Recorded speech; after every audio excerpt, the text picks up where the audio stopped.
यांचा 6 चरणाचा अभंग आहे. विठाला विठाला गुरु तुकोबाराय सांगतात की मी माझ्या मरणाचा सोहळा मी माझ्या डोळ्याने पाहिला. आपुले मरण पाहिले म्या डोळा. महाराज मग सांगा ना तुमचा मरणाचा सोहळा नेमका झाला कसा. महाराजांनी सांगितलं तो सांगता येत नाही. तो झाला सोहळा अनुपम्य. अनुपम्य अशा माझ्या मरणाचा सोहळा मी माझ्या डोळ्याने पाहिला. मग महाराज झालं काय. महाराजांनी सांगितलं मला जो आनंद प्राप्त झाला, माझं मरण झाल्याच्या नंतर मला जो आनंद प्राप्त झाला तो तिन्ही भुवनामध्ये त्या ठिकाणी मावत नव्हता, एवढा मला आनंद झाला. आनंदे दाटली तिन्ही त्रिभुवने सर्वात्मकपणे भोग झाला. तर त्या ठिकाणी मी व्यापक परमात्म्याच्या स्वरूपाला प्राप्त झाल्यामुळे तिन्ही भुवनामध्ये भरून उरणारा आनंद मला प्राप्त झाला आणि सर्वात्मकपणाचा त्या ठिकाणी मला भोग प्राप्त झाला. महाराजांना विचारलं, महाराज तुम्ही त्या ठिकाणी सांगता की मी शिवरूपाला प्राप्त झालो, म्हणजे त्या ठिकाणी महाराजांनी सांगितलं पहिला चरणामध्ये जे महाराजांनी मृत्यू सांगितला तो जीवाचा मृत्यू आहे. महाराज म्हणतात मी त्या जीवाच्या ठिकाणी मृत्यू पावलो आणि शिवस्वरूपाला प्राप्त झालो. मग महाराज शिवस्वरूपाला प्राप्त झाले म्हणजे ब्रह्मस्वरूपाला प्राप्त झाले. मग ते ब्रह्मस्वरूप तुम्हाला अगोदर प्राप्त नव्हतं का. महाराजांनी सांगितलं ते मला प्राप्तच होतं, पण एकदेशी होतो अहंकारे आथेला, त्याचा त्याग झाला सुकाळ हा. मी ब्रह्मस्वरूपच होतो पण त्या ठिकाणी अहंकाराने मी संकुचित झालो होतो आणि त्या अहंकाराचा त्याग झाला की लगेच त्या ठिकाणी मी व्यापक ब्रह्मस्वरूपाला प्राप्त झालो. एकदेशी होतो अहंकारे आथेला, त्याचा त्याग झाला सुकाळ हा. अहंकाराचा त्याग झाला की त्या ठिकाणी हा सुकाळ मला प्राप्त झाला. मग महाराज आता परत या अवस्थेला प्राप्त झाल्याच्या नंतर तुम्हाला काय होणार आहे. महाराजांनी सांगितलं आता आमच्या जन्माचं आणि मरणाचं सुतक फिटणार आहे. जन्माला यावं लागणार नाही म्हणून जन्माचं सुतक नाही आणि जन्मालाच जर येत नाही तर मरण त्या ठिकाणी प्राप्त होणार नाही म्हणून फिटले सुतक जन्म मरणांचे, मी माझे संकोचे दुरी झालो. महाराजांना विचारलं महाराज हे असं झालं का. तुकोबारांनी सांगितलं बाबा परमात्म्याने आम्हाला त्याच्या चरणाच्या जवळ आश्रय दिला, नारायणे दिला वसतीस ठाव. मग महाराज परमात्म्याने त्याच्या चरणाच्या जवळ आश्रय दिला, पण याच्या करता तुम्ही केलं काय. महाराजांनी सांगितलं ठेवून या भाव ठेलो पायी. त्याच्या चरणाच्या जवळ मी खूप मोठा माझा विश्वास, माझी श्रद्धा, माझा प्रेम, माझी भक्ती त्याच्या चरणाच्या जवळ ठेवल्यामुळे त्याने मला आपल्या चरणाचा आश्रय दिला. आणि मग महाराज सांगू लागले की मला एवढा आनंद माझ्या जीवनामध्ये माझ्या मृत्यूचा सोहळा मला प्राप्त झाला. हा सोहळा सर्वांना प्राप्त व्हावा याच्या करता मी सांगितल्याशिवाय लोकांना कळणार नाही, याच्या करता मी हे सांगत आहे. पण जे अंगी अगोदर लावून घेतलेलं आहे तेच त्या ठिकाणी सांगत आहे. तुका मने दिले उमटोनी जगी, घेतले ते अंगी लावून या. आनंदे दाटली तिने त्रिभुवने सर्वात्मकपणे भोग झाला. विठाला विठाला विठाला विठाला विठाला विठाला विठाला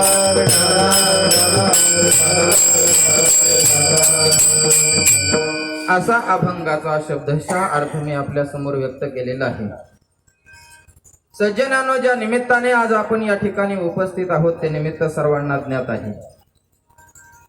ते निमित्त सर्वांना ज्ञात असण्याचं कारण असं आहे की सर्वांवरती येणारे ते निमित्त आहे आणि म्हणूनच ते सर्वांना ज्ञात आहे. कारण हा मृत्यूलोक आहे. आपण ज्या लोकांमध्ये राहत आहोत त्या लोकांचं नावच मृत्यूलोक आहे. असे अनेक लोकांतर आहेत पहा. ब्रह्मांडाचा विचार करत असताना एका ब्रह्मांडामध्ये 14 भुवन आहेत. 14 भुवनाने त्या ठिकाणी पंचदशीमध्ये विचारास आलेला आहे. तर आपल्यापासून वरती 7 लोक आहेत आणि आपल्यापासून खाली 7 लोक आहेत. भूलोक आहे, भोर लोक आहे, स्वर लोक आहे, महर लोक आहे, जनलोक आहे, तपोलोक आहे आणि सत्यलोक आहे. असे 7 लोक आपल्यापासून वरती आहेत. आपण जिथे राहतो तिथून खाली 7 लोक आहेत. त्याला सप्त पाताळ असं म्हणतात. आतळ, वितळ, सुतळ, तळातळ, रसातळ, महातळ आणि पाताळ असे 7 लोक खाली 7 लोक वरती. आपण मध्यभागी आहोत आणि याला मृत्यूलोक असं म्हणण्याचं कारणच असं आहे इथे आल्याच्या नंतर कोणालाही इथे राहता येत नाही, म्हणून याला मृत्यूलोक असं म्हणतात. प्रत्येकाला या ठिकाणाहून एक दिवस जावं लागतं. हा मृत्यू महाबलवान आहे महाराज. हा मृत्यू भेद पाहत नाही, स्त्री पुरुषांचा भेद हा मृत्यू पाहत नाही, गरीब आणि श्रीमंतीचा भेद या मृत्यूकडे चालत नाही. कधी कधी वृद्ध आहे, तरुण आहे का बालक आहे याचा सुद्धा हा विचार करत नाही. हा महाबलवान आहे, भयंकर आहे. आणि म्हणून त्या ठिकाणी आपल्याला एक दिवस इथून जावं लागतं. याच्यामध्ये नवल नाही. नाथ महाराज त्या ठिकाणी वर्णन करतात. सृजी त्या ब्रह्माशी काळ गिळी, पाळी त्या विष्णू ते काळ पिळी, प्रळय रुद्राची ही होळी, काळ महाबळी सोयी करी. पहा, सामान्याची गोष्ट सोडा, आपल्याला तर जावंच लागेल. आहे नाही आले अवतार,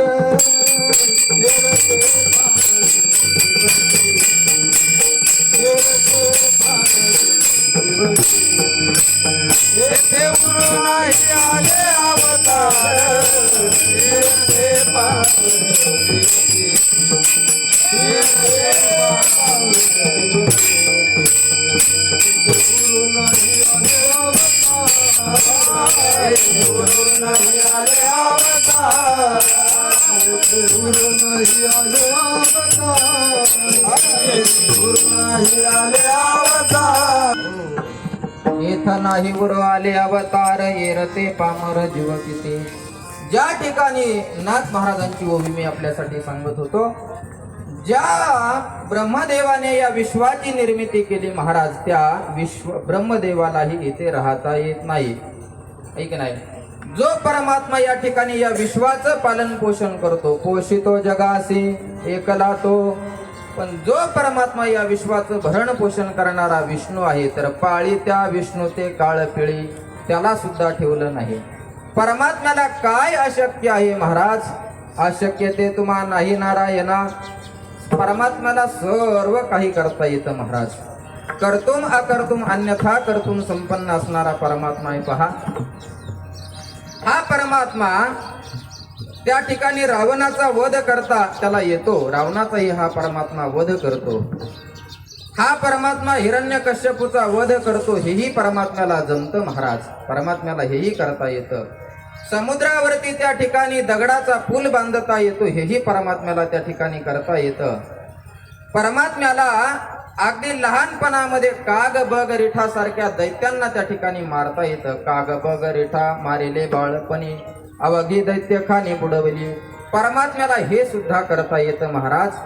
पण परमात्म्याला वयाच्या अगदी 6व्या दिवशी पुतनेचा सुद्धा वध करता येतो. आणखी परमात्म्याला काय करता येतं? पहा, परमात्म्याला वयाच्या 6व्या दिवशी पुतनेचा वध करता येतो.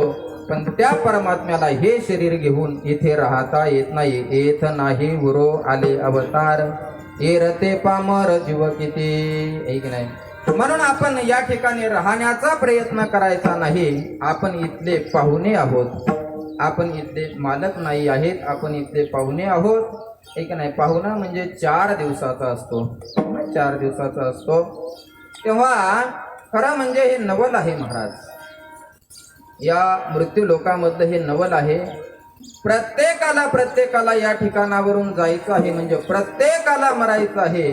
पण कोणालाही वाटत नाही की आपल्याला मरायचं आहे. हे मोठं नवल आहे. पहा, त्या धर्मराजाला काही यक्षाने प्रश्न विचारले. त्या प्रश्नामध्ये पहिला प्रश्न विचारला धर्मराजाला यक्षाने की धर्मराज, या मृत्यू लोकामध्ये काय नवल आहे? तेव्हा ते धर्मराज 7 नवल किंवा 7 आश्चर्य सांगत बसले नाहीत. मग धर्मराजाने सर्वात महत्वाचं नवल सांगितलं. पहा, अहन्यहानी भूतानी गच्छन्ति यम मंदिरम, शेषाः स्थिरत्वमिच्छन्ति किमाश्चर्यमत परम. यक्ष ऐक, अरे या मृत्यू लोकामध्ये रोज कित्येक तरी मरतात, रोज कित्येकांना तरी नेऊन त्या ठिकाणी पोहोच करणारे कित्येक आहेत. पण पाठीमागे येणारे मात्र अमर होण्याची इच्छा करतात. याच्यापेक्षा काय नवल आहे? विठाला विठाला विठाला विठाला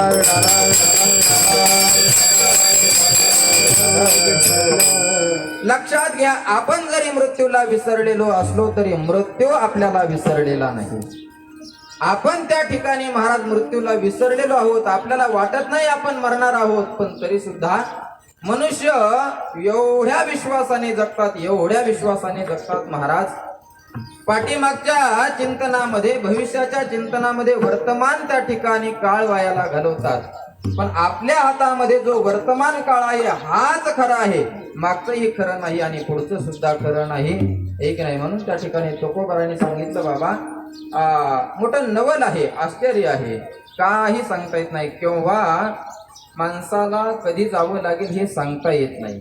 त्याचं कारण असं आहे, ज्यावेळी आपण त्या ठिकाणी जन्माला आलो त्याच वेळी त्या ठिकाणी आपल्या बरोबर मृत्यू सुद्धा आला महाराज.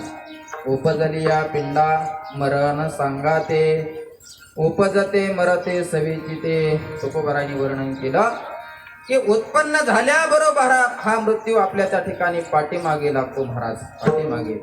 आपण ज्यावेळी झोपतो त्यावेळी मृत्यू आपल्या शेजारी झोपलेला असतो, तो विसरत नाही आपल्याला. बैसलाचे जरी काळ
आपण ज्यावेळी झोपतो महाराज त्यावेळी तो काळ जागा असतो, तो उशाला बसलेला असतो की हा उठतो का त्या ठिकाणी.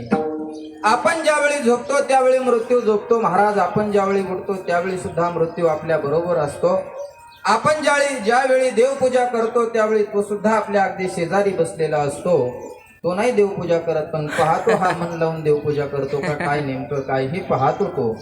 महाराज ज्यावेळी आपण कीर्तनामध्ये प्रवचनामध्ये जाऊन बसतो त्यावेळी आपल्या शेजारीच येऊन बसलेला असतो. तो फक्त दिसत नाही, इकडे तिकडे फक्त पाहायचं नाही, तो दिसत नाही, पण तो आपल्या बरोबर आहे महाराज. हा काळ त्या ठिकाणी वाट पाहतो, पण त्या ठिकाणी आपल्याला त्याचं स्मरण नाही, आपल्याला त्या ठिकाणी त्याची आठवण नाही, पण तो मात्र विसरत नाही.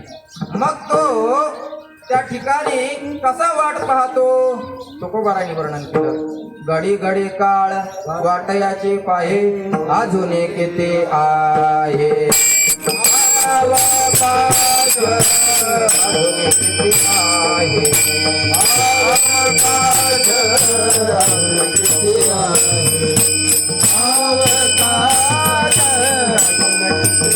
घडी घडी काळ वाटयाची पाहे, अजूनी किती आहे अवकाश. घडी घडीने क्षणाक्षणाने मिनिटा मिनिटाने तासा तासाने आपलं आयुष्य त्या ठिकाणी महाराज वाया चाललं, किंवा आपण त्या ठिकाणी मृत्यूच्या जवळ चाललेलो आहोत.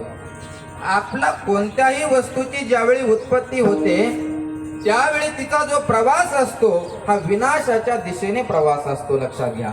पहा, एखादी साधी गाडी आहे, गाडी नवीन आल्याच्या नंतर तिचा जो प्रवास सुरू होतो तो विनाशाच्या दिशेने, ठीक नाही. 20-25 वर्ष काही गाडीचं लाईफ असेल तेवढं गाडी राहते, एक दिवस खोदून जाते.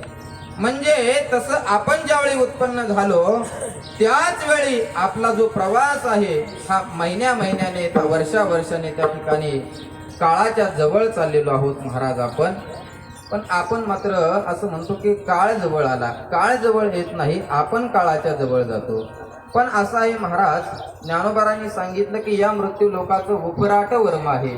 आहा कटकटे ये मृत्यू लोकीचे उपराटे, सगळं उलट गणित आहे महाराज या मृत्यू लोकाचं. पहा तुम्ही, आपण जर विचार करा, पायामध्ये चप्पल घालतो का चपलीत पाय घालतो? चपलीत पाय घालतो. आणि म्हणताना काय म्हणतो? पायात चप्पल. डोक्यात टोपी आहे का टोपीतच आपलं डोकं आहे?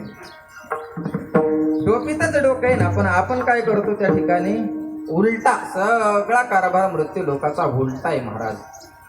सोपं उदाहरण आहे. आपण जर त्या ठिकाणी पंढरपूरला जायचं असेल तर करमाळ्याला गेलो, एसटी मध्ये बसलो, आलं आता त्या ठिकाणी जेऊर आलं, कंदर आलं, टेंभुर्णी आली, करकम आलं. महाराज आलं का पंढरपूर? पंढरपूर आलं नाही बाबा, पंढरपूर तिथेच आहे, पण आपण पंढरपूरच्या जवळ आलेलो आहोत. तसा मृत्यू ठरलेला आहे, आपण त्या ठिकाणी मृत्यूकडे जात असतो महाराज, हे की नाही? म्हणून हा मृत्यू लोक आहे. इथे क्षणाचाही भरवसा नाही, क्षणभंगोर नाही भरवसा. द्वारे सावध तोडा माया अशा, काही नचले मग गळा पडेल फासा. पुढे हुशार थोर आहे उळ सगा काही. महाराज क्षणभर लागत नाही. पहा, या जीवाला या देहातून जाण्याकरता किती वेळ लागतो, ज्ञानोबारांनी त्याचं गणित सांगितलं. आणि खरं म्हणजे या मृत्यू लोकांमध्ये जगणं नवलाचं आहे, जगणं आश्चर्याचं आहे, मरणं आश्चर्याचं नाही. या मृत्यू लोकांमध्ये मरणं काही आश्चर्याचं नाही, जगणं नवलाचं आहे. कशासाठी? पहा, छोटं उदाहरण आहे. एखादा घट आहे, घट. त्या घटाला जर एखादा छिद्र असेल विजय दादा, तर त्याच्यामध्ये जर आपण पाणी ओतलं तर मला वाटतं पाणी राहत नाही, सगळं पाणी गळून जातं, ठीक आहे? नाही, पाणी राहत नाही. एका घटाला जर एक छिद्र असेल तर त्याच्यामध्ये पाणी राहत नसेल. हा एक चिखलाचा गोळा आहे, हा सुद्धा घट आहे. ज्ञानोबारांनी याला हरिपाठामध्ये घट म्हटलेलं आहे. सर्वा घटी राम देहादेही एक, सूर्यप्रकाशक सहस्र रश्मी, हा घट आहे. आणि या घटाला एक दोन असे एकंदर 2-3 छिद्र नाहीत महाराज.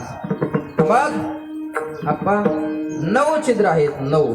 नवद्वारे पुरे देही नैव कुर्वन्न कारयन, न कर्तृत्वम न कर्माने लोकस्य सृजति प्रभु.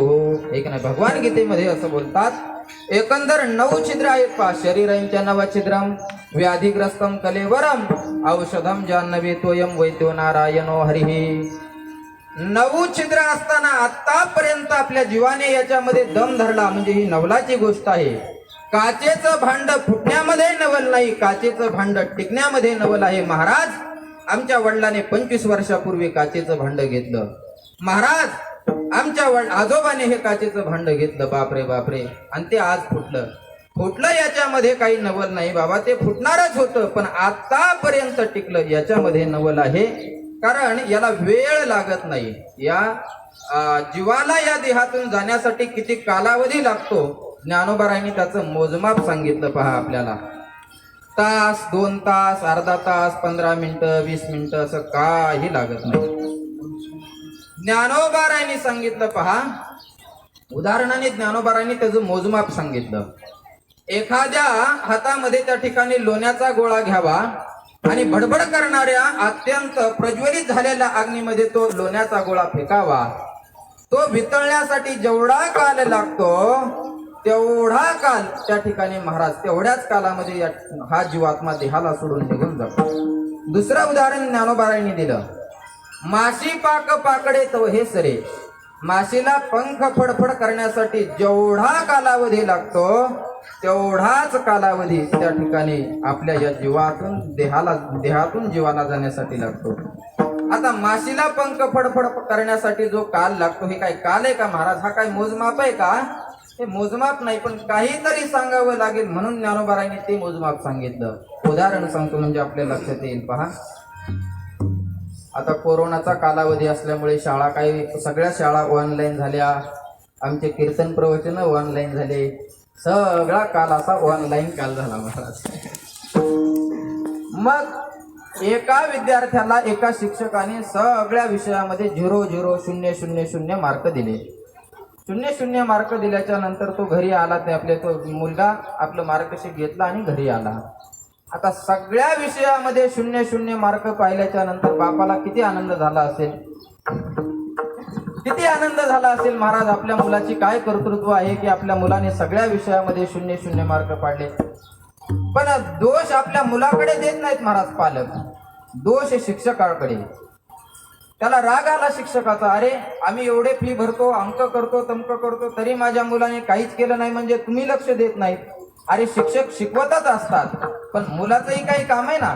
स्वयंपाक करणं आचार्याचं काम आहे, पण जेवणं का ते पण आचार्याने जेवावं, असं नाही चालत. मग गेला महाराज, शिक्षकाचा राग आला, त्याच्याकडे गेला, म्हटले काहू महाराज शिक्षक, गुरुजी माझ्या मुलाला त्या ठिकाणी सगळ्या विषयामध्ये तुम्ही 0-0 मार्क दिले, एखाद्या विषयाला तरी काय त्याने सगळं असं कसं काय लिहिलं?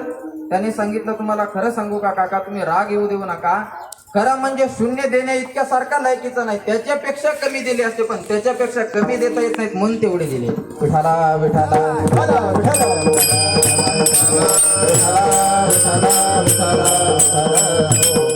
तसं ज्ञानोबारांना काही मोजमाप सांगावं लागेल ना महाराज. या जीवाला देहातून जाण्यासाठी किती काल लागतो? तुकोबारांनी सांगितलं, पहा ताटामध्ये घेतलेला घास मुखापर्यंत जाईल का नाही सांगता येत नाही, हे तर खूप लांबच आहे.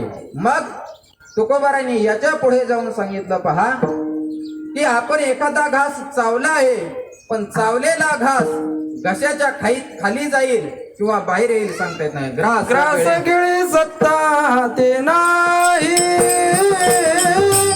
ग्रास गिळी सत्ता ते नाही,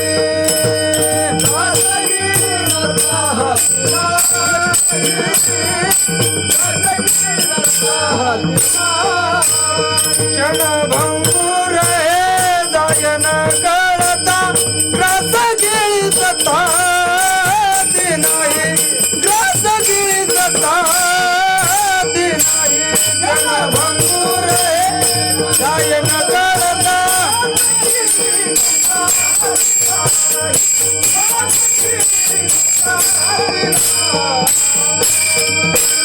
क्षणभंगुर हे जायन कळता, ग्रास गिळी सत्ता नाही हाती. घास आपण गिळू किंवा नाही आपल्या हातामध्ये काही नाही, पण तरी माणसं त्या ठिकाणी अभिमान धारण करतात. महाराज माणसाची देव चालवी अहंता, मेची एक करता म्हणून नये सांगता येत नाही. बाबा कधी आपल्याला जावं लागेल, याचा कधी निरोप घ्यावा लागेल सांगता येत नाही, एक नाही. म्हणून मोठं नवल आहे. आतापर्यंत देवाने आम्हाला काळ दिला, हे त्याचे उपकार आहेत. रात्री झोपल्याच्या नंतर आपण जर उठत असो तर त्या ठिकाणी हे परमात्म्याची कृपा आहे, नाहीतर काही सांगता येत नाही महाराज. म्हणून त्या धर्मराजाकडे एक आश्चर्य घंटा होती. धर्मराजाच्या दरबारामध्ये आश्चर्य घंटा होती. जर नगरामध्ये काही आश्चर्य झालं तर ती घंटा वाजवल्या जायची, आणि घंटा वाजल्याच्या नंतर सगळे लोक त्या ठिकाणी दरबारामध्ये यायचे, आणि आल्याच्या नंतर ज्याने ती घंटा वाजवली असेल त्याला विचारल्या जायचं की काय नवल आहे, काय आश्चर्य आहे. एके दिवशी भीमदादाने ही घंटा वाजवली, आणि घंटा वाजवल्याच्या नंतर सगळे लोक दरबारामध्ये जमा झाले. विचारलं भीमदादाला की काय नवल आहे. त्यावेळी त्यांनी सांगितलं, म्हटले भीमदादाने सांगितलं, आता थोड्या वेळापूर्वी आमच्या दरबारामध्ये काही भिक्षुक आले होते, काही भिकारी याचक आले होते. भीक मागण्याच्या निमित्ताने ते दरबारामध्ये आले होते, पण त्या ठिकाणी आमच्या दादाने म्हणजेच धर्मराजाने त्यांना सांगितलं की आज भिक्षा वाढणार नाही, तुम्ही उद्या या, मी उद्या तुम्हाला भिक्षा वाढेन. मग लोकांनी विचारलं, भीमदादा याच्यामध्ये नवल काय आहे? काही भिक्षुक आले होते, कोणाच्याही घरी भिक्षुक येतात, ज्यांना इच्छा असेल, ज्यांच्या अंतःकरणामध्ये सुदबुद्धी होईल ते दान देतात, नाहीतर मग काहीतरी सांगतात, उद्या या, परवा या, आहे की नाही, पगार झाला नाही, अमक नाही, तमक नाही, इकडचं काम तिकडचं काम, काही सांगतात. याच्यामध्ये नवल काय आहे? भीमदादाने सांगितलं, याच्यामध्ये नवल एक नाही, याच्यामध्ये 3-3 नवल आहेत. पहिलं नवल आहे की उद्यापर्यंत आमचा दादा जिवंत राहणार आहे, हा त्याच्या दादाला त्याच्या जीवनाविषयीचा विश्वास आहे. उद्यापर्यंत ते भिक्षुक सुद्धा जिवंत राहणार आहेत, हाही त्या ठिकाणी त्यांच्या जीवनाविषयीचा विश्वास आहे. आणि उद्या आमच्या दादाला ते दान देण्याची बुद्धी राहणार आहे, कारण बुद्धीचे अनेक तरंग, क्षणोक्षणा पालटते रंग, दरो जाता संग तव तो होय बाधक. याच्यामध्ये 3-3 नवल आहेत. म्हणून हे नवलाचं नवल आहे, नवलाची गोष्ट आहे, जाणं निश्चित आहे, हा मृत्यू लोक आहे. आणि म्हणून त्या ठिकाणी या मृत्यूला घाबरण्यापेक्षा मग महाराज नेमकं काय केलं पाहिजे? महाराज सांगतात की बाबा 2 प्रकारचा मृत्यू आहे. एक आहे लौकिक मृत्यू आहे आणि दुसरा आहे तो अलौकिक मृत्यू आहे. एक आहे तो या देहाचा मृत्यू आहे आणि दुसरा जो मृत्यू आहे तो जीवाचा मृत्यू आहे. महाराज काय नेमकं जीवाचा मृत्यू काय आणि देहाचा मृत्यू काय पहा. वास्तविक पाहता आपण त्या ठिकाणी ब्रह्मरूप आहोत. जीवा वघे देव एक नाही तुका म्हणे कैची केव कोठे जीव निराळा. भगवंताने असं सांगितलं पहा. हे सगळे जीव म्हणजे माझे अंश आहेत अर्जुना. सर्वस्य चाहं हृदि सन्निविष्टो मत स्मृतिर्ज्ञानमपोहनिच वेदैश्च सर्वैरहमेव वेद्यो वेदांत कृत्वेद वेदेव चाहं. भगवान सांगतात अर्जुना अरे सगळे माझे अंश आहेत. ममैवांशो जीवलोके जीवभूत सनातनः मनस्य स्थानिंद्रियाणि प्रकृती स्थानी कर्षति. अरे सगळे जीव म्हणजे माझे अंश आहेत. आपण परमात्म्याचे अंश आहोत. मग आपण जर परमात्म्याचे अंश आहोत तर आपल्याला आपण देव आहोत असं वाटतं का आपण आपल्याला जीव आहोत असं वाटतं? आपण जीव आहोत असं वाटतं. आपण आपल्याला देव वाटत नाही. तर दत्ता महाराज तुम्हाला जर म्हटलं मी तुम्ही देव आहे तर तुम्ही म्हणता नाही महाराज आहे का नाही. तुम्ही म्हणता मी दत्ता महाराज आहे मी गायक आहे असं म्हणतात. पण जी देव असताना सुद्धा आपल्याला त्या ठिकाणी त्या देवत्वाचं ज्ञान नाही. त्याचं ज्ञान नाही. मग परमात्मा सत चित आणि आनंद स्वरूप आहे तसं आम्ही सुद्धा सत चित आणि आनंद स्वरूपच आहोत. पहा छोट्या छोट्या उदाहरणाने अगदी मला जेवढं होईल तेवढं मी स्पष्ट करून सांगण्याचा प्रयत्न करेन. समुद्र आहे समुद्र. त्या समुद्रामधून आपण जर एक तांब्या भरून पाणी बाजूला केलं तर त्या समुद्राचं पाणी जे आहे तेच पाणी तांब्यातलं सुद्धा आहे. समुद्राचं पाणी जर खारट असेल तर तांब्यातलं पाणी सुद्धा कसं असेल खारटच असणार आहे. ते गोड नसणार आहे. तसं आपण जर परमात्म्याचे अंश असो तर आपण सुद्धा त्या ठिकाणी कसे आहोत आनंद स्वरूप आहोत. सत चित आनंद असं आपलं स्वरूप असताना आपण मात्र त्या ठिकाणी दुःख भोगीत आहोत. आपण त्या ठिकाणी दुःख भोगीत आहोत. आम्हाला असं वाटतं की त्या ठिकाणी आम्हाला सुख प्राप्त करून घेण्याची इच्छा होते आणि म्हणून आपण सर्वजण विषयामध्ये प्रवृत्त होतो. महाराज का बरं आम्हाला सुखाची इच्छा आहे सुखाची इच्छा. आणि आम्हाला असं वाटतं की हे सुख त्या ठिकाणी विषयापासून प्राप्त होईल. त्याच्याकरता त्या ठिकाणी सारखी तळमळ आहे जीवाची आहे का नाही. सर्व सुखाची आशा जन्म गेला सर्व सुखाची आशा जन्म गेला मुक्ती नाही गेला.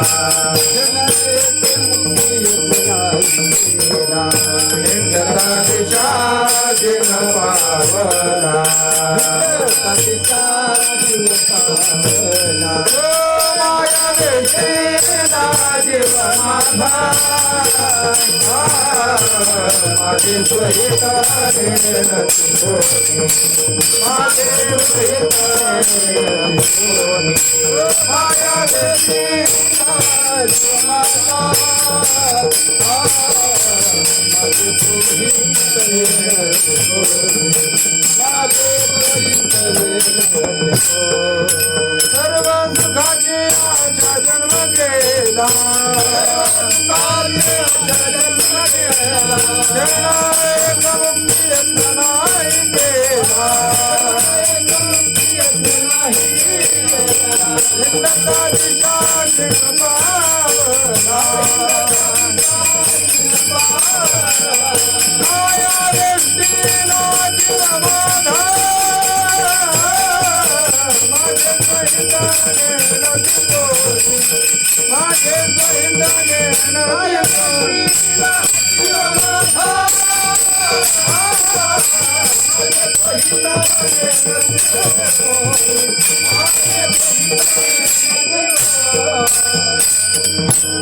सर्व सुखाची आशा जन्म गेला क्षण एक मुक्ती यत्न नाही केला.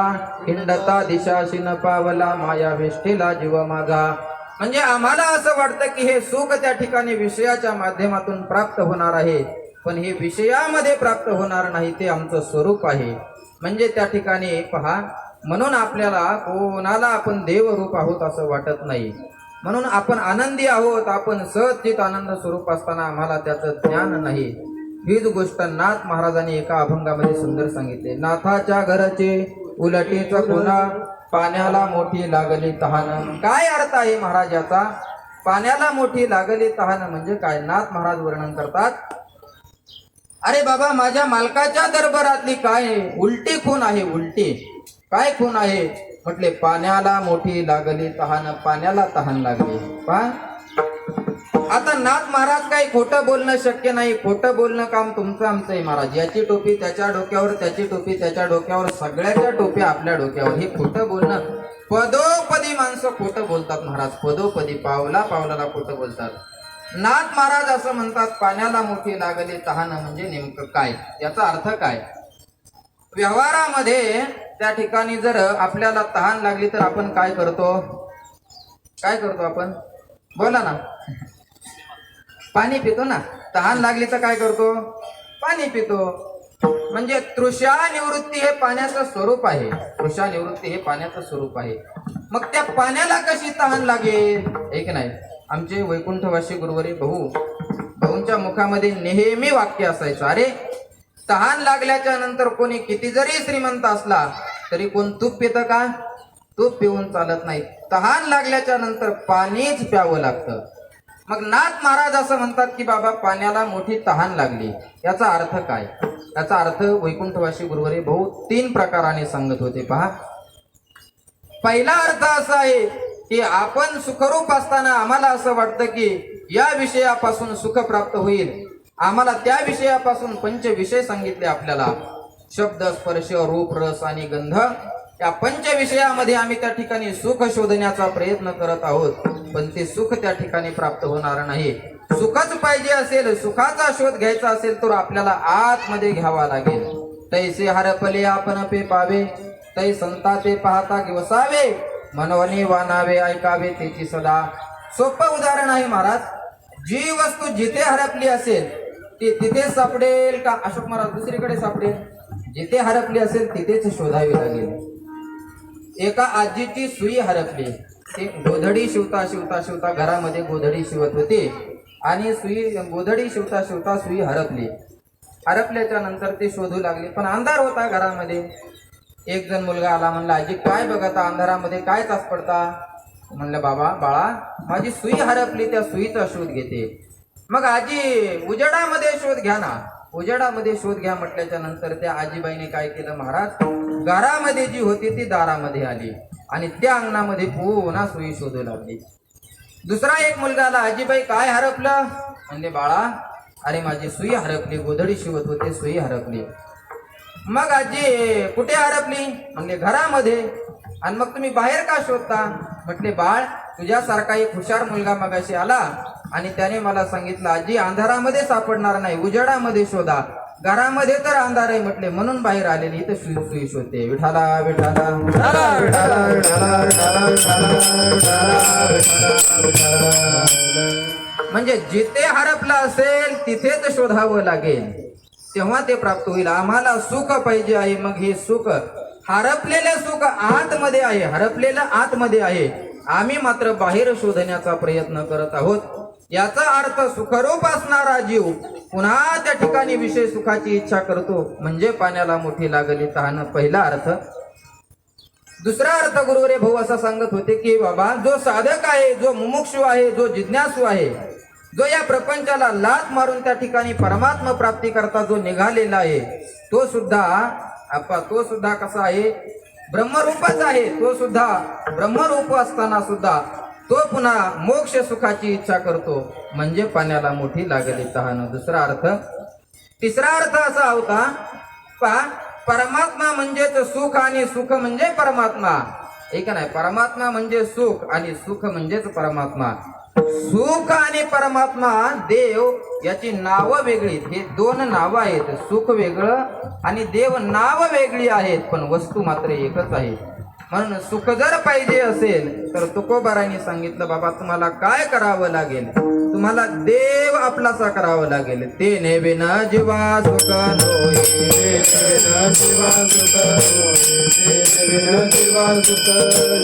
आपुला तो एक देव करून घ्यावा.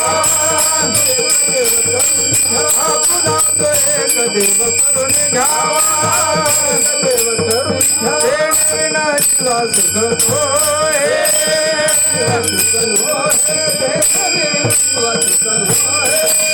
आपुला तो एक देव करून घ्यावा. तेने विना जीवा सुख नोहे. देव आपलासा केल्याशिवाय सुख प्राप्ती होणार नाही. म्हणजे सुख म्हणजे देव आणि देव म्हणजे सुख याचा अर्थ असा आहे पहा. पण सुखरूप असणारा परमात्मा पुन्हा भक्ती सुखाची इच्छा करतो आणि या मृत्यू लोकामध्ये येतो. वेडा झाला लांचा बला भक्तीसी किंवा ज्या सुखा कारणे देव वेडावला वैकुंठ सोडोनी संत सदनी राहिला. इत्यर्थ असा आहे. पाण्याला मोठी लागली तहान याचा अर्थ सुखरूप असणारा जीव पुन्हा विषय सुखाची इच्छा करतो. सुखरूप असणारा साधक पुन्हा मोक्ष सुखाची इच्छा करतो आणि सुखरूप असणारा परमात्मा पुन्हा भक्ती सुखाची इच्छा करतो. विठाला विठाला विठाला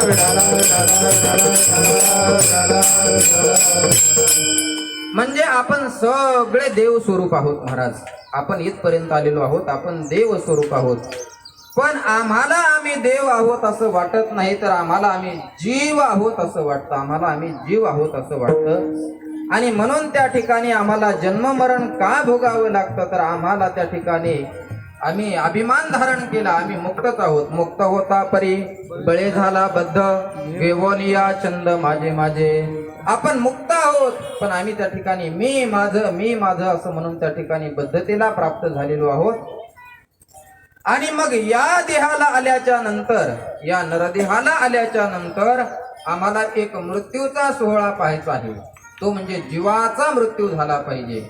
आम्हाला परमात्म्याने त्या ठिकाणी हा देह त्याच्यासाठीच दिला. देवे दिला देह भजना गोमटा तोया झाला फाटा बाधिकेचा. ठीक आहे. परमात्म्याने आम्हाला देह दिला. परमात्म्याने आम्हाला काय दिलं महाराज? परमात्म्याने आम्हाला आणखी इंद्रिय दिली इंद्रिय हात पाय कान डोळे मुख बोलाया वचन जेने तू जोडसे नारायण नासे जीवपन भवरोग. बघा बरं परमात्म्याचे किती उपकार आहेत. परमात्म्याने देह दिला, परमात्म्याने त्या ठिकाणी इंद्रिय दिले. आणखी काय दिलं महाराज परमात्म्याने? जेने हा जीव दिला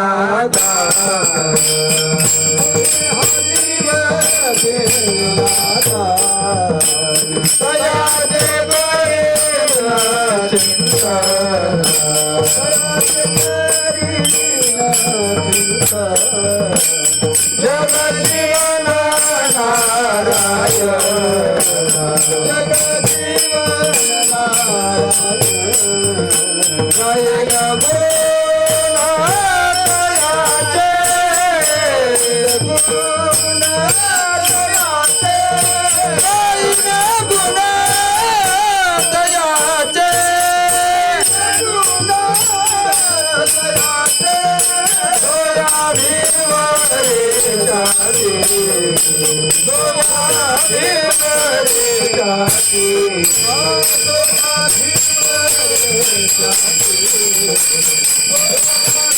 नारायण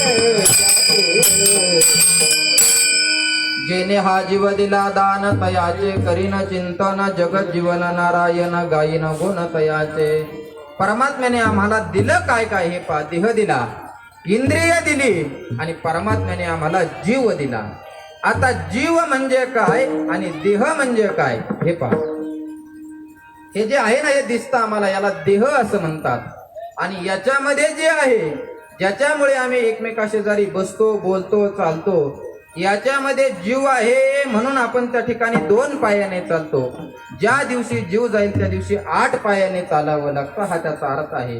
म्हणजे सोपं सांगू का? देह म्हणजे गाडी आणि जीव म्हणजे पेट्रोल. गाडी असून उपयोग नाही, त्याच्यामध्ये पेट्रोल पाहिजे. आणि पेट्रोल असून उपयोग नाही, त्याच्याकरता गाडी पाहिजे. हे की नाही? मग परमात्म्याने असं केलं पहा. गाडी पण फुकट दिली आणि परमात्म्याने आणखी एक काम केलं. पेट्रोल महाग झाल्यामुळे पेट्रोल सुद्धा दिलं. हे की नाही? याला जीव असं म्हणतात. जेने हा जीव दिला दान तयाचे करीन चिंतन. कशासाठी दिलं बरं परमात्म्याने हे सगळं? सगळं सगळं कशासाठी दिलं असेल त्याची एवढं दिलं महाराज. पण गोष्ट अशी आहे, ज्यावेळी एखादी वस्तू आम्हाला फुकटमध्ये प्राप्त होते त्यावेळी तिचं महत्व राहत नाही. वस्तू फुकट मिळाली की तिचं महत्व राहत नाही. वस्तू करता काहीतरी ज्यावेळी आम्हाला कष्ट करावे लागतात, काहीतरी जीज होते, त्यावेळी मात्र त्याची किंमत राहते. पहा तुम्ही, अगदी लग्नामध्ये कुठे एखाद्या कार्यक्रमामध्ये जर आपण पाहिलं, माणसं पोट भरून जेवतात आणि 2 माणसाचं पोट भरून एवढं उष्ट ठेवतात. का बरं? आम्ही त्याच्याकरता काही कष्ट केलं नाही. पण हेच माणसं ज्यावेळी हॉटेलमध्ये जेवतात त्यावेळी वेटरला ते ताटली धुण्याची सुद्धा गरज पडत नाही. फरक आहे की नाही महाराज? पहा, 1 लाख रुपयाची जर आम्ही गाडी घेतली तर पेट्रोल कुठे टाकत नाही? पंपावर. आमचं सांगतो बरं का, आम्ही रिलायन्स शिवाय दुसरं नाही टाकत कुठं, आमचा तो पंप ठरलेला आहे. मग त्या ठिकाणी जर आपण 1 लाख रुपयाची गाडी घेतली तर त्याच्यामध्ये पेट्रोल दुसरीकडचं टाकत नाही. का बरं? गाडी खराब होईल. विचार करा, या देहामध्ये ही सुद्धा किती महत्वाची, किती रुपयाची गाडी याचं मोजमाप करता येत नाही. अहो, एक पाकळी त्या ठिकाणी 50 ग्रॅम 100 ग्रॅमची पाकळी असली तर लाखो कोट्यावधी रुपये लागतात महाराज. 80 किलो 85 किलो 1 टनाचा देह परमात्म्याने दिला, फुकट दिला. काही त्याची त्या ठिकाणी त्यांनी काही मोजमाप केलं? त्याचं काही आपल्याकडून काही घेतलं? काही घेतलं नाही. पण तरी सुद्धा आम्ही याच्यामध्ये नाही ते पदार्थ घालतो, नाही ते, आहे की नाही? का बरं? याचं महत्व नाही. ते जर पदार्थ नाही टाकले, चांगलेच जर त्या ठिकाणी पदार्थ याच्यामध्ये टाकले तर गाडीची लाईफ वाढेल ना महाराज. 20-25 वर्ष लाईफ वाढणार नाही का? वाढेल ना. पण पेट्रोलचा विचार करतो, गाडीचा विचार करतो, पण याचा विचार आपण करत नाही. त्याचं कारणच असं आहे की नाही? आणि उलट शास्त्र असं सांगतं, पहा, ज्यावेळी अग्नीमध्ये हवीर द्रव्य पडतं त्यावेळी त्याला यज्ञ म्हणतात.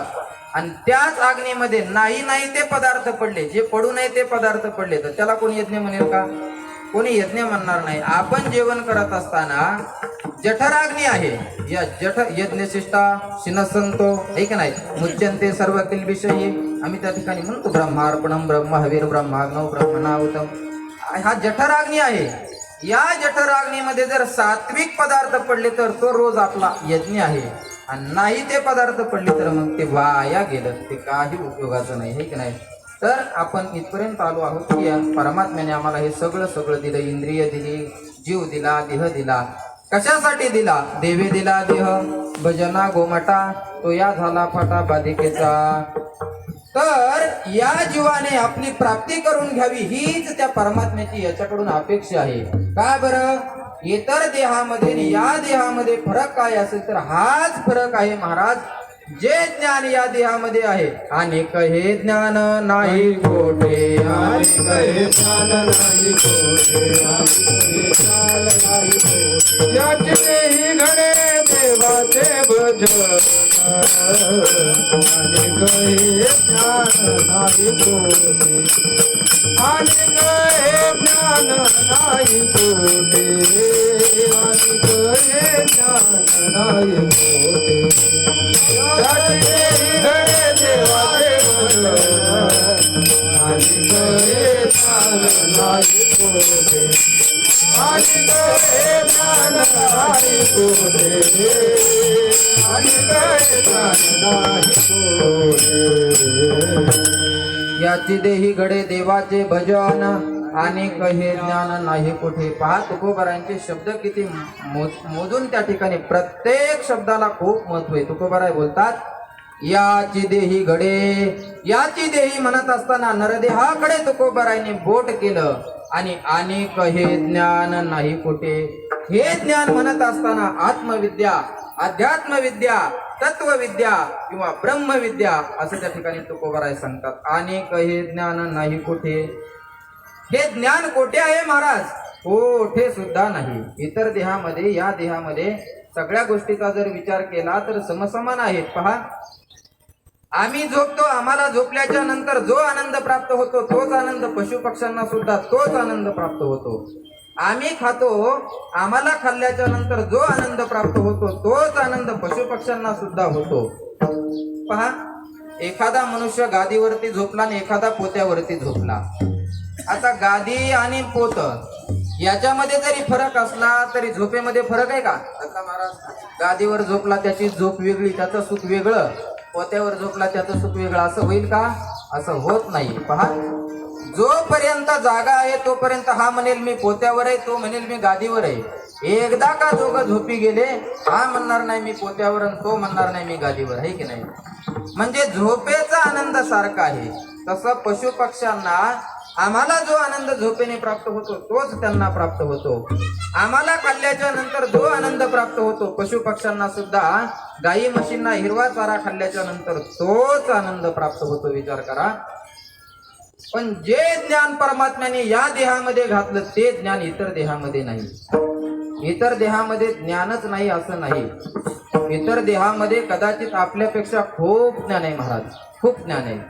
पहा,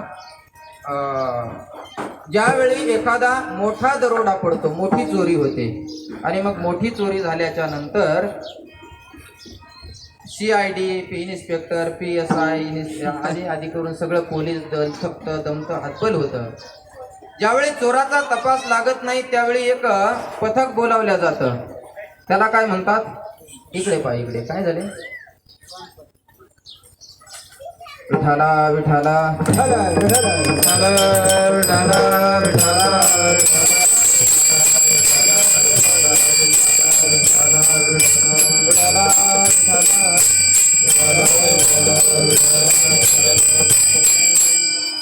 काय करतात आपण?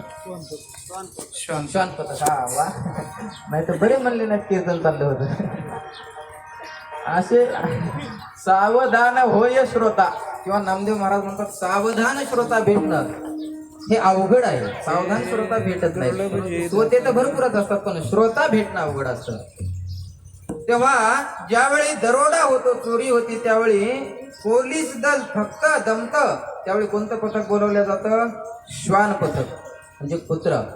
त्या कुत्र काय करतं? ते चोराचा शोध घेतं. म्हणजे कुत्र्याच्या ठिकाणी ज्ञान आहे की नाही?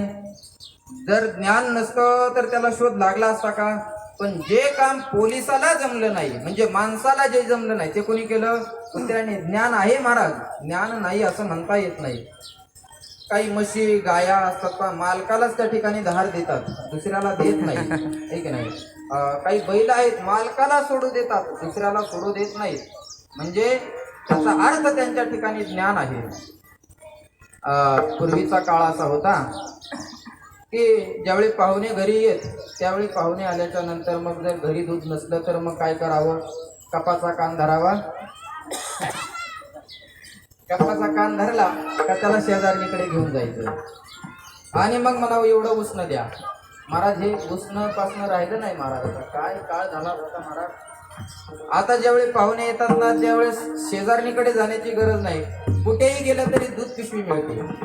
त्याच्या पलीकडे आता ते दूध पावडर आली, हे की नाही? पहा काय पूर्वीचा काळ होता. काय माणसाला माणूस भेटला तर आपुलकी होती महाराज. काही राहिलं नाही आता, आपुलकी राहिली नाही. पूर्वी जर माणूस माणसाला भेटला तर किती प्रेमाने बोलत होता, किती त्याला आनंद व्हायचा. पाहुणे यायचे, 4-4 दिवस गोड धोड जेवण मस्त राहायचे जायचे. आता पाहुणा फोन करतोय, हॅलो माणूस तर आलोच, हॅलो माणूस तर आला. चहा पेला न पेला की लगेच घाई, कारण मालकाला, घर मालकालाही टाइम नाही आणि येणाऱ्या पाहुण्याला टाइम नाही. सगळा काळ असा बदलत गेला महाराज.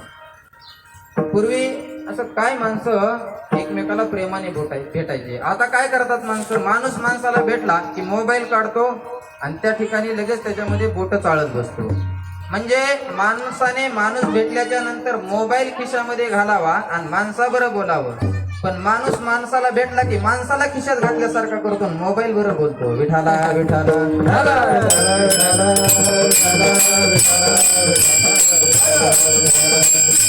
काळ बदलला महाराज, काळ बदलला, काही राहिलं नाही.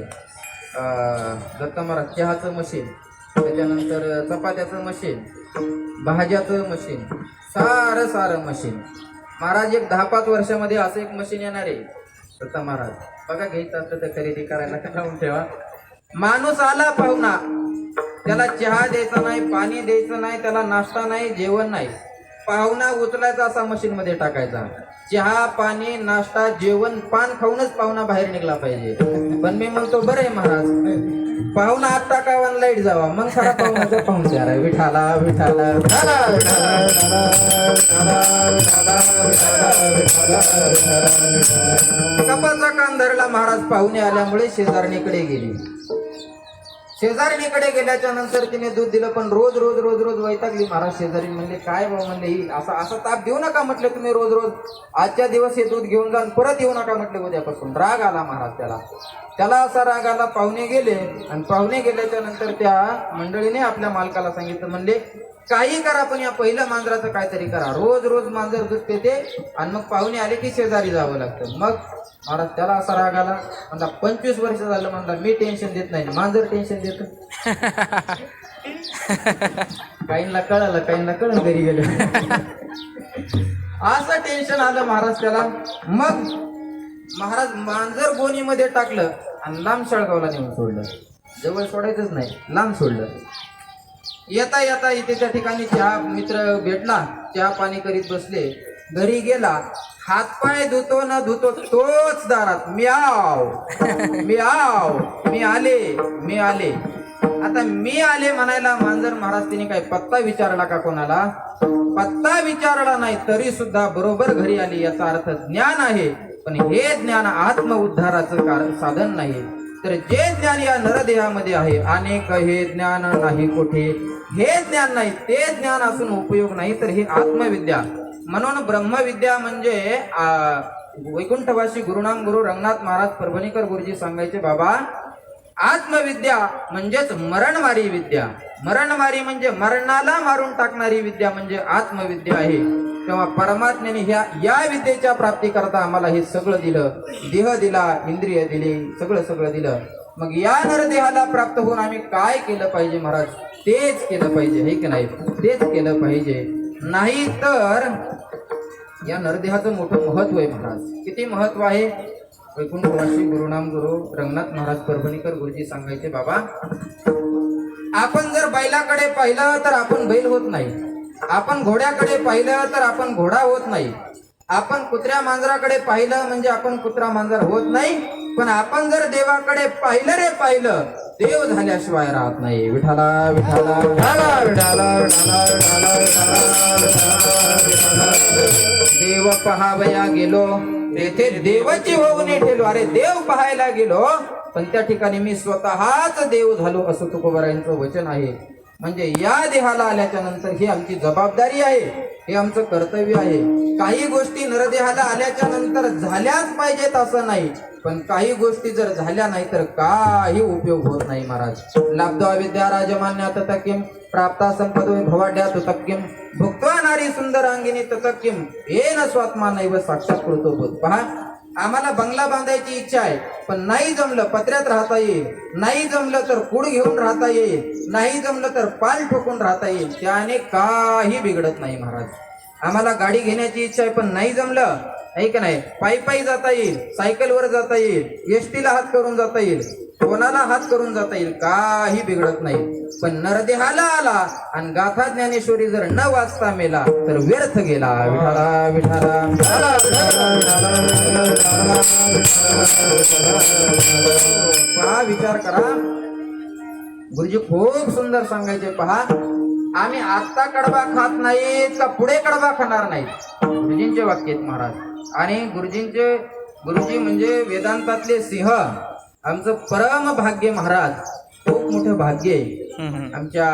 मला असं वाटतं की जो परमार्थ आहे पिढी जात वैकुंठवासी नागाप्पा पासून असलेला आमच्या वैकुंठवासी पूज्य गुरुवारी आमच्या आप्पाने, ज्ञानोबा माऊली आप्पाने, आप्पा म्हटलं तरी इथे कळतं बाहेर, पण त्यांनी जो त्या ठिकाणी परमार्थ केला त्याचं काय फलद्रूप म्हणून महाराज त्या ठिकाणी भाऊंची त्या ठिकाणी भेट व्हावी. कारण का, काही जर जीवनामध्ये नुकसान झालं तर भरून निघतं, पण काही नुकसान झालं ना ते भरून निघत नाही महाराज. आम्ही मोठ्याचं पुत्र झालेलं बरं, हे का नाही? माणसं म्हणतात की, म्हणून त्या ठिकाणी नुसतं म्हटलं ना भाऊंकडे होतो तरी सुद्धा महाराज तो दरार आहे आणि व्यर्थ नाही. अगदी त्या ठिकाणी खूप गेला तो काल, पण त्या ठिकाणी तर गुरुजींचे वाक्य म्हणजे तोला मोलाचे वाक्य. गुरुजी असं सांगायचे, अरे आपण आज कडबा खात नाहीत का, उद्या कडबा खाणार नाहीत. आपण नरदेहाला आलो आणि जर आपण त्या ठिकाणी देव नाही प्राप्त केला तर उद्या बैलाच्या जन्माला जावं लागेल आणि कडबा खावा लागेल. खंदिते नकारा होणे गाढव उतरा, होणे गाढव उतरा, होणे गाढव उतरा. खंदिते नकारा होणे गाढव उतरा, होणे गाढव उतरा, होणे गाढव उतरा.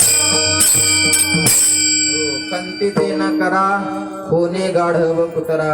अरे आम्ही जर या नरदेहाला आलो ब्रह्मविद्या प्राप्त करून जर मुक्त नाही झालो तर बैल व्हावं लागेल, त्या ठिकाणी काय नाही नाही ते खावं लागेल असं गुरुजी म्हणायचे. याच्या करता आम्हाला जर हा नरदेह देवाने दिला असेल तर त्याच्या करता मग कशाने प्राप्त होतो महाराज हा मोक्ष. मोक्ष म्हणजे काय तर आपल्या स्वरूपाचं ज्ञान म्हणजे त्या ठिकाणी मोक्ष. मग हा मोक्ष कशाने प्राप्त होतो महाराज, तुकोबारांनी सांगितलं, पंचदशीकारांनी सांगितलं, 3 गोष्टीचा विचार केल्याच्या नंतर हा मोक्ष प्राप्त होतो.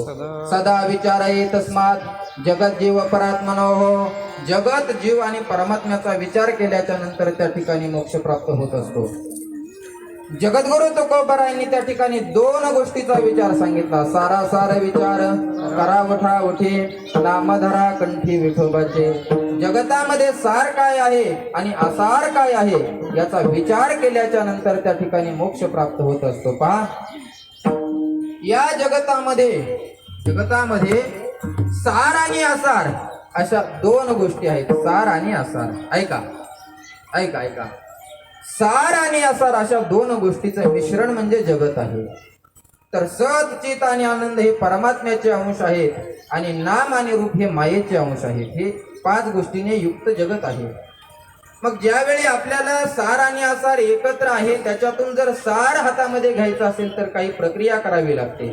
ज्ञानोबारायांनी सुंदर उदाहरण दिले. पहा, ज्यावेळी पूर्वीच्या काळामध्ये शेतकरी त्या ठिकाणी खळं करायचे. खळं 15 दिवस 8 दिवस महिनाभर असं ते खळं चालायचं. त्याच्यावरती बैल फिरवल्या जायचे. मग ते बैल फिरल्याच्या नंतर भूस आणि बीज ते असं वेगळं वेगळं व्हायचं आणि मग ते उपनल्याच्या नंतर जे फुलकट आहे ते उडून जायचं आणि घनवट आहे म्हणजे सार आहे ते खाली पडायचं, आसार आहे ते उडून जायचं. ना तरी उपनित ऐक ना, भूस बीज एक वटा उपनितार आहे घनवट, उडे ते फलकट जाणू आले. अरे भूस आणि बीज एकत्र आहे पण उपनल्याच्या नंतर जे उडून गेलं ते आसार आहे आणि जे राहिलं ते सार आहे.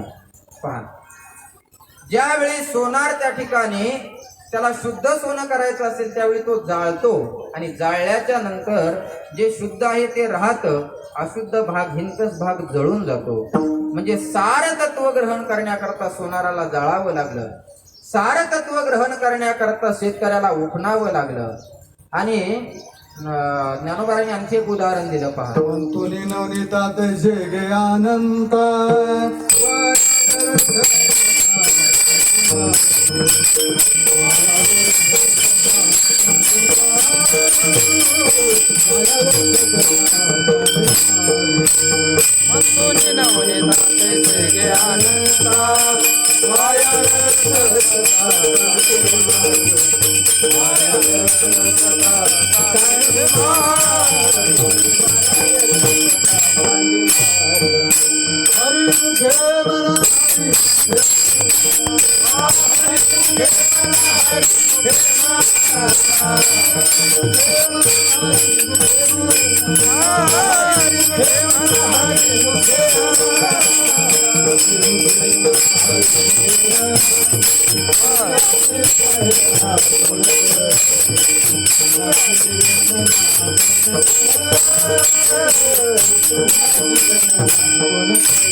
ज्ञानोबारायांनी उदाहरण दिलं. मंथोनी नवनिता तैसे घे अनंता, वाया व्यर्थ कथा चालली मार्ग. दह्याची अंगी निघेता कलोनी, एके मोले दोन्ही मागू नये. पहा, तिसरं उदाहरण ज्ञानोबारायांचं असं आहे की दही, या दह्यामध्ये एक सार वस्तू आहे आणि एक असार वस्तू आहे. दह्यामध्ये लोणी सार आहे आणि ताक हे असार आहे. पण लोणी ग्रहण करण्याकरता काय करावं लागेल? मंथोनी नवनीता मंथन करावं लागेल. आलं आपल्या लक्षात? शेतकऱ्याला सार तत्व घेण्याकरता उपणावं लागतं. त्या ठिकाणी सोनाराला सार तत्व ग्रहण करण्यासाठी जाळावं लागतं. एखाद्या महिलेला सार तत्व ग्रहण करण्यासाठी मंथन करावं लागतं. तसं आम्हाला या जगतामध्ये सार तत्व ग्रहण करण्याकरता विचार करावा लागतो महाराज, विचार. आणि म्हणून तुकोबारांनी सांगितलं, सारासार विचार किंवा क्षणोक्षणाची करावा विचार, करावया पार भवसिंधू. हा विचार आम्हाला करता येतो. परमात्म्याने तेवढी बुद्धी आम्हाला दिलेली आहे, त्याच्याकरता ती खर्च झाली पाहिजे. म्हणून हा विचार तुकोबारांनी सांगितला. मग इथे सार काय आणि असार काय आहे? फलकटतो संसार, येथे सार भगवंत. इथे संसार हा असार आहे आणि भगवान मात्र सार आहे. कारण तिन्ही कालामध्ये ज्याचा नाश होत नाही त्याला सत्य असं म्हणतात. त्रैकाला बाध्यत्वम सत्यत्वम. त्रैकाला बाध्यत्वम सत्यत्वम हे सत्यत्वाचं लक्षण आहे. आणि तिन्ही कालामध्ये राहणारा फक्त परमात्मा आहे. म्हणून सत्यतो सत्यतो सत्यतो विठ्ठला कागा हा दाविला जगदाभास. तीन वेळा सत्य सत्य म्हणण्याचं कारण हे, भूतकालामध्ये सत्य, वर्तमान कालामध्ये सत्य आणि भविष्य कालामध्ये सुद्धा तो परमात्मा सत्य आहे.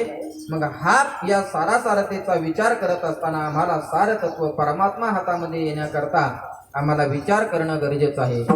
आणि ज्ञानोबारायांनी याच्या पुढे जाऊन सांगितलं, बाबा जास्त विचार करू नका आणि दुसऱ्याचा विचार करू नका. जास्त विचार करू नका, दुसऱ्याचा विचार करू नका, आणि जगाचा तर करूच नका. मग कोणाचा विचार करा? ज्ञानोबारायांनी सांगितलं, आहे मी हा कोणा करावा विचार, आहे मी हा कोणा करावा विचार, आहे मी हा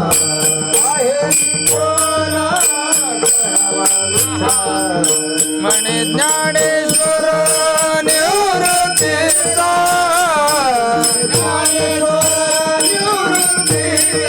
म्हणे ज्ञानेश्वर निवृत्तीचा,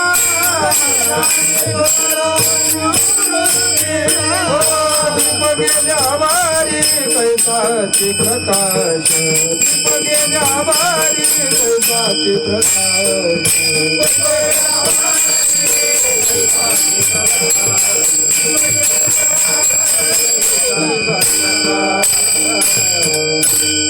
ज्ञानोबाराय सांगतात, आहे मी हा कोण करावा विचार, म्हणे ज्ञानेश्वर निवृत्तीचा.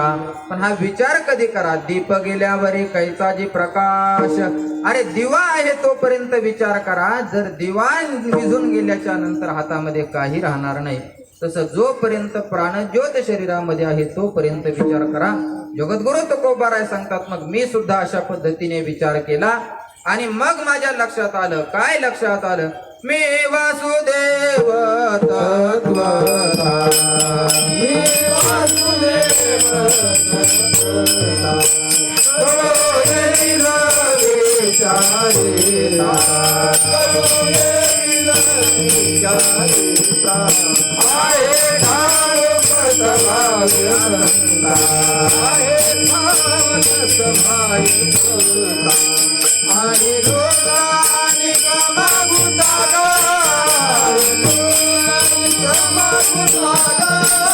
आहे लोकांनी कमागुता गा,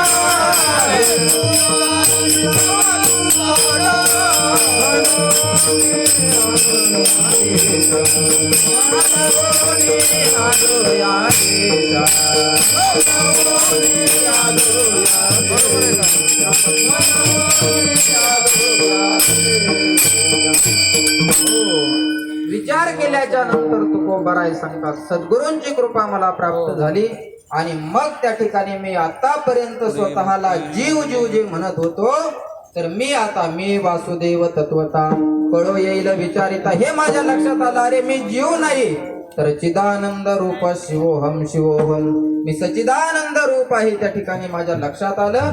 मग हा आतापर्यंत स्वतःला जो जीवपणा मी जीव जीव असं समजत होतो, तर त्या जीवपणाचा त्या ठिकाणी मृत्यू झाला आणि मग तो सोहळा मी माझ्या डोळ्याने पाहिला. तो अनुपम्य सोहळा झाला अभंगाच्या प्रथम चरणात. आपुले मरण पाहिले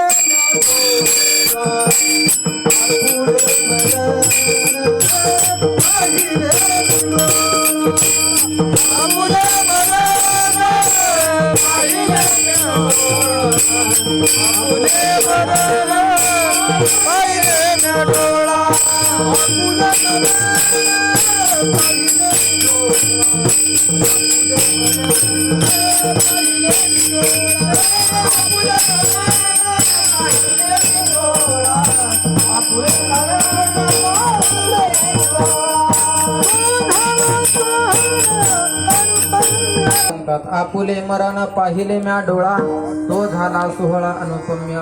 मी माझं मरण माझ्या डोळ्याने पाहिलं. पण कोणत्या डोळ्याने पाहिलं? पहा, 3 प्रकारचे चक्षु आहेत. हे जे आम्हाला चक्षु दिसतात याला चर्मचक्षु म्हणतात. भगवंताचं विश्वरूप दर्शन प्राप्त होण्याकरता भगवंताने अर्जुनाला जे दिले त्याला दिव्यम ददामि ते चक्षु पश्चिमे योगमैश्वरम, त्याला दिव्य चक्षु म्हणतात.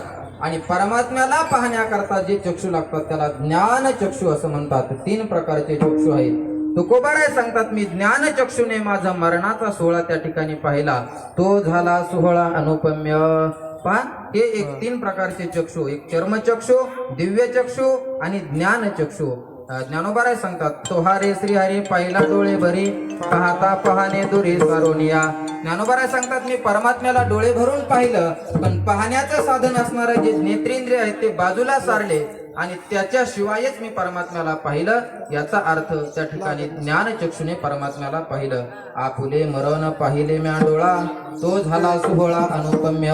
अनुपम्य असा तो सोहळा माझ्या मरणाचा मी माझ्या डोळ्याने पाहिला. मग झालं काय महाराज? आनंदे दाटले तिने त्रिभुवने सर्वात्मकपणे भोग झाला. तिन्ही भुवन त्या ठिकाणी आनंदाने दाटली. पण इथं शंका अशी महाराज की तिन्ही आणि त्रिभुवने, तिन्ही म्हणायचं आणि पुन्हा त्रिभुवने म्हणायचं. त्रिभुवने म्हटलं असतं तरी चाललं असतं किंवा तिन्ही भुवने म्हटलं असतं तरी चाललं असतं. तिन्ही म्हणून पुन्हा त्रिभुवने म्हटलं म्हणजे नेमकं काय? द्विरुक्ती नावाचा दोष पत्करून तुकोबारांनी सांगितलं, संत वाङ्मयामध्ये दोष नसतो, पण त्या ठिकाणी आपल्याला या शंकेचं समाधान करत असताना असं करावं लागतं. कधी कधी निश्चयार्थी ज्यावेळी बोलल्या जातं त्यावेळी द्विरुक्ती चालते. एखाद्याने आपल्याला जेवायला बोलवलं, महाराज नक्की या बर का? हो हो येतो.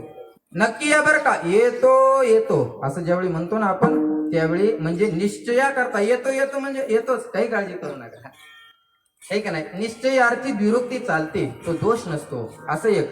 तसं तुकोबारांनी सांगितलं, आनंदे दाटली तिन्ही त्रिभुवने. महाराज तिन्ही त्रिभुवने, हो तिन्ही त्रिभुवने आनंदाने दाटले, असा एक अर्थ करा. किंवा आणखी त्या ठिकाणी गुरुदेव भाऊंच्या कृपेतून मला सुचलेला अर्थ असा वाटला की 2 प्रकारची सृष्टी आहे. एक स्थूल सृष्टी आहे आणि सूक्ष्म सृष्टी आहे.